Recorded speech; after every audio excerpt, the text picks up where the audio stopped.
Bathed in the pale glow of the moon, the Suryavanshi Palace stands, a testament to regality and grandeur. Within its walls, Prince Ritik slumbers, his dreams about to take a sinister turn. In the realm of dreams, an enigmatic forest unfolds before Ritik.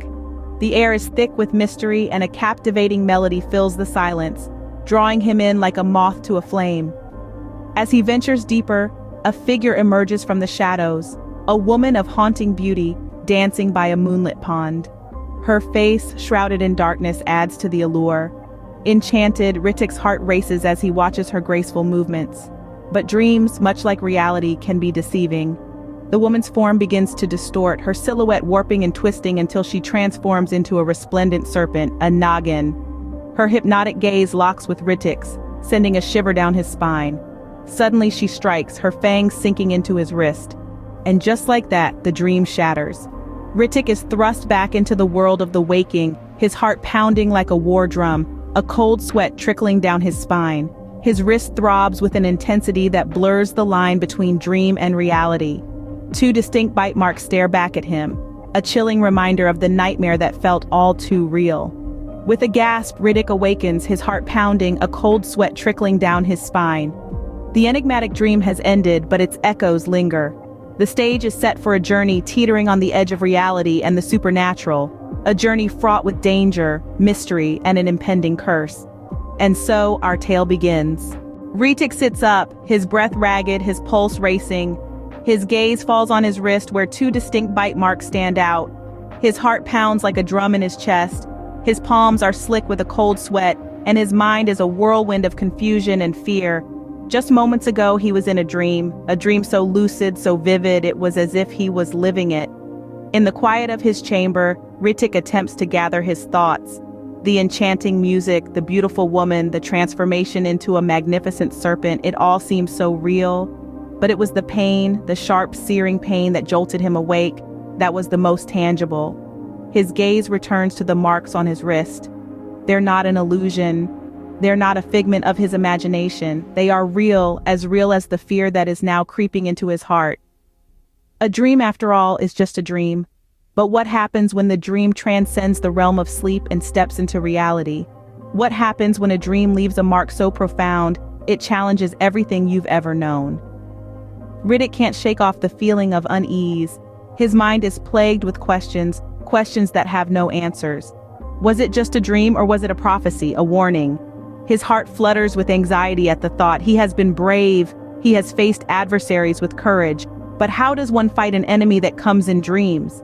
The night is dark and full of terrors, and for Ritik, the terror has just begun.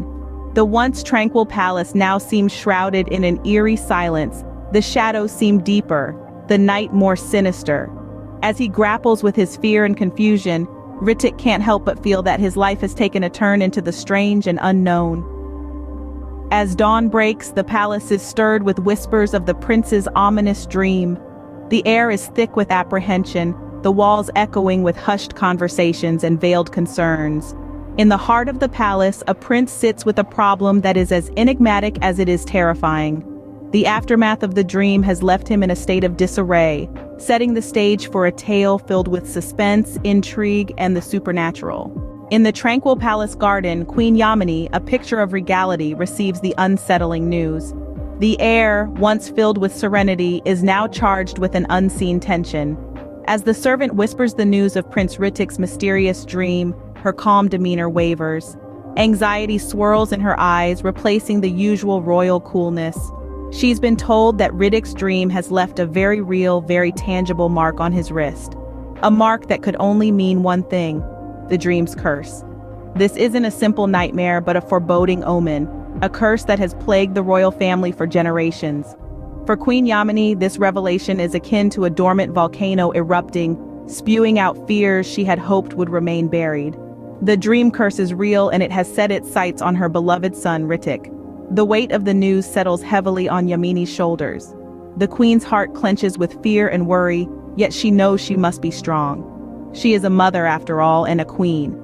She must face this adversity head-on for her son and for her kingdom. With the morning sun casting long, dark shadows in the royal garden, Yamini makes her way back to the palace.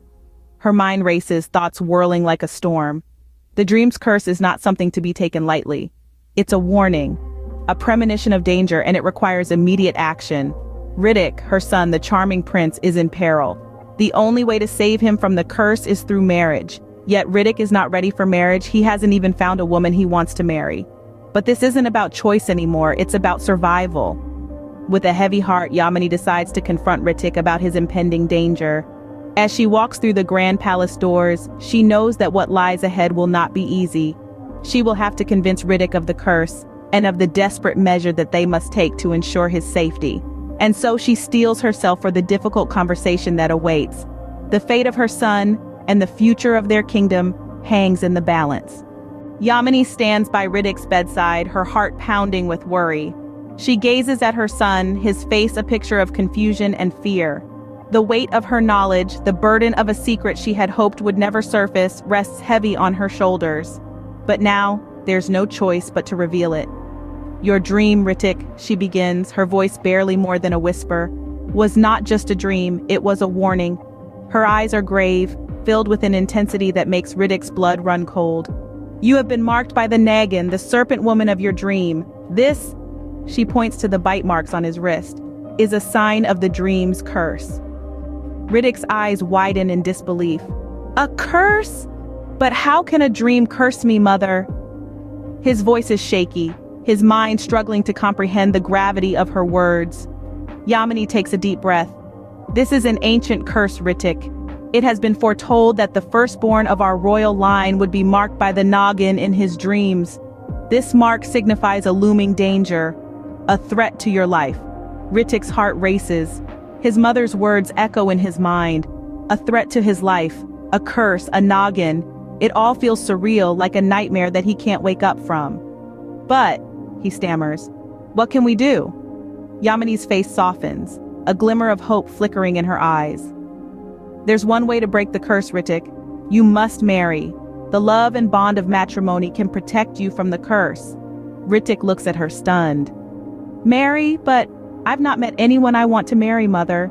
Yamini's expression hardens. This is not about choice, Riddick. This is about survival. We must find you a suitable bride, and we must do it quickly. Riddick's mind spins, the room blurring around him. Marriage, a bride, a curse. His life as he knew it has been turned upside down in a matter of moments. Riddick, your life is in danger. We must find a bride for you to break this curse. Yamini's voice cuts through the silence, a stark reminder of the reality they now face.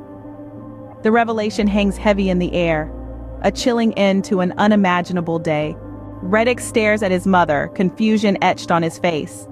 He's a prince, a man of many privileges, but this sudden proposal of marriage, this unexpected twist, has him in a state of bewilderment. This isn't just about finding a bride, it's about survival. It's about breaking a curse that came creeping into his life through a dream. And there's his mother, Queen Yamini, her eyes filled with a determination as solid as the palace walls. She's a woman who has always known how to navigate the treacherous waters of palace life. But this is an uncharted territory, even for her. Yet she stands firm, resolute. She knows what needs to be done. Her son's life hangs in the balance, and she will do whatever it takes to save him. Riddick can't help but feel the weight of his mother's words.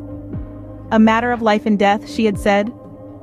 He looks at his wrist again, the two distinct bite marks a chilling reminder of the supernatural encounter. This isn't just a dream. It's a deadly prophecy, a curse that has chosen him. He looks at his mother, the queen, the woman who has always been his pillar of strength. Her face is a mix of concern and determination. He sees in her eyes a resolve, a promise to fight against the odds, against the supernatural. It's a battle they must fight together. But what does he know about fighting curses, about marrying strangers? His life was about royal duties, about princely pursuits, and now it's about survival, about breaking a curse, about marrying a woman he hasn't even met. As the gravity of the situation sinks in, Riddick is left to grapple with the reality of his predicament. The course of his life has changed, and the journey to break the curse has just begun.